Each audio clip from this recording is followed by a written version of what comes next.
There should be a label on the AI bottle. Warning, side effects may include AY. It's artificial intelligence, not artificial you. Welcome to King Moves. In chess, the king moves one step at a time, but that single move can change everything. Each week, we explore mindset shifts and simple actions that could lead to the next breakthrough in your business and life. I'm your co-host, Ethan King, from Atlanta, Georgia, USA.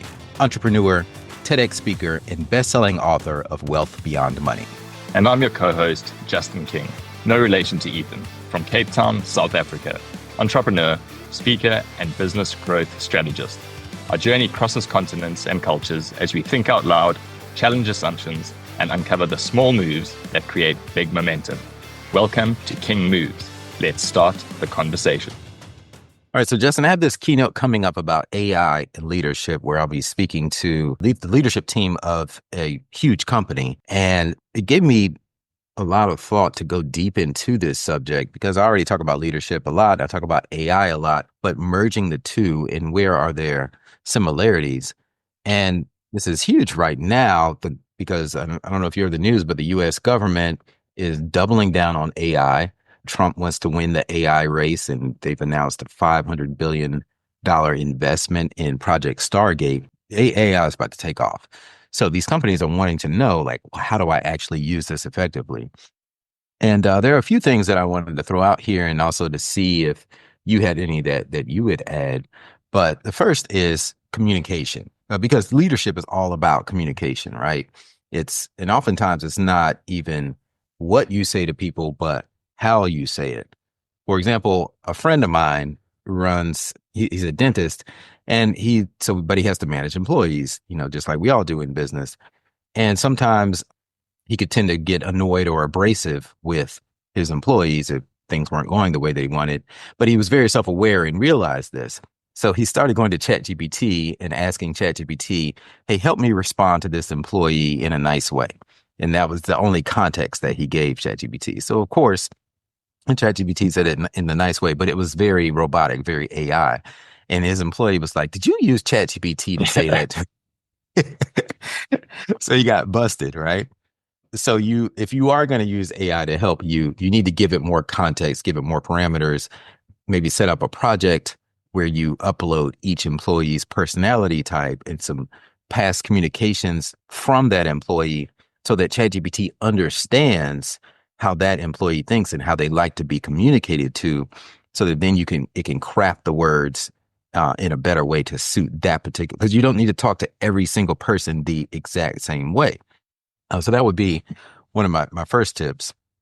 My next one is asking your teammates about their hopes, dreams, and goals for the future. So this is inspired by the book, The Dream Manager. Have you read that one? I haven't. Right. The premise of that book is, and this was written way before AI. I don't remember when it came out. I have to look that up. But it's about talking to your team members and figuring out what are their hopes and dreams and goals in life in general. And then once you have that, you keep a record of it. And then how can you as a manager assist them in getting to their goals? It might be that they want to take their kids on a trip to Disney World. It may be that they want to buy a house. It may be they want to buy this certain car or take this certain vacation. But if you are really, it's not just about money, you are really helping them fulfill these dreams along the way. And that's a key to retention and engagement. So how can you use AI to help you with this? But if you keep a log of their dreams and you put it in ChatGPT and get ideas from ChatGPT on how the business can help your team members fulfill their dreams, then that will take your business to new heights. And setting up a custom GPT for your training, have chat bots. People want to interact with content now. So instead of just handing someone a manual or some videos to watch as far as training, setting up a custom GPT for your standard operating procedures. And then we get into the framework of how to actually prompt ChatGPT or any LLM. Well, first give it a role, like tell it who you want it to be, because that's one of the superpowers of AI is that it can assume any role. You can tell it, okay, you are Albert Einstein for this conversation that we're about to have. And then you ask it whatever you want to ask it, and it's going to answer as Einstein would. You have to give it lots of context. Well, you need to do the same thing with people. Oftentimes when we're handing a task to an employee, we have in our minds how we want it done, but we don't communicate that. So if I tell you to go fold this piece of paper and then fold it again, well, you would do that differently than the other person would. Someone else might fold it into a paper airplane with diagonals, whereas you may just fold yours in half and in half. So if I had in my mind the paper airplane, I need to be very specific in giving you that context. So context in leadership communication is key. And we need to do the same. And it's the same thing with communicating with AI. So those are just a few things. I want to hear some of your thoughts on what's coming to your head. I put a simple post on LinkedIn the other day, and I said there should be a label on the AI bottle. Warning, side effects may include AY. It's artificial intelligence, not artificial you. Use it to supercharge authenticity, not replace it, is what I was saying. And that's kind of what's come to mind here. Artificial intelligence, not artificial you. And I've got a few thoughts around what you were saying, but I think as much as there need to be AI consultants like yourself, there's possibly a big need for authenticity consultants at the same time.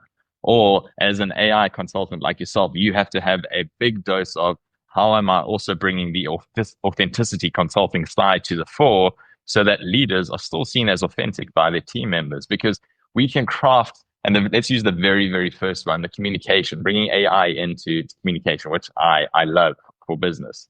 And I think it was Richard Mulholland I reference him often on here, smart guy.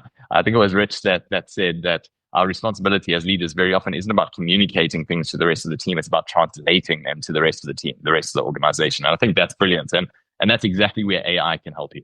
With the right amount of context, it can help you take your strategy, your vision for the next 3 years, of everything that you're executing on, and then translate that and make it relevant to the different teams, the different levels, different departments in your organization. So I think that's brilliant. Then the same as the hopes, dreams, and goals. As you say, if you keep a log of that and you plug it in, man, it's going to give you a great roadmap that you can present and discuss with your team members. The caveat to all of that is, how do you do it in an authentic way? Because absolutely AI can supercharge you as a leader, but it might supercharge you in a way where your team members are looking at each other, speaking around the water cooler and saying, man, that all sounds great, but that's just not Bob. Like, he's never spoken to me like that before. He's never said that. I'm pretty sure that ChatGPT has just told him to do that, or told her to do that, or told him or her to say that. So how do we avoid that element? Is how do we always make sure that, yeah, I'm using AI to supercharge what I'm wanting to do, but I've still got that massive healthy dose of authenticity, and my team's like, man, that is still Bob. Said in a slightly different way, but 100% that is coming from him. A little bit more refined. Maybe he's using ChatGPT, but using it in the right way. And right. that to me would be the key in trying to position the use of AI with leadership in organizations. Yeah, for sure. So if we have to leave our listeners with a king move here, I would say, whether you're speaking to AI or speaking to a human, communicate with authenticity and communicate with context. Love it. I think that's a perfect place. That's a great king move. Ethan, thank you. That's a wrap for today's episode of King Moves.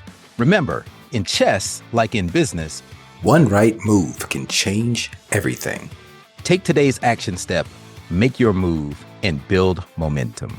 If you found value in today's episode, share it with someone who's ready for their next breakthrough. And don't forget to subscribe so you never miss our weekly conversations. Until next time.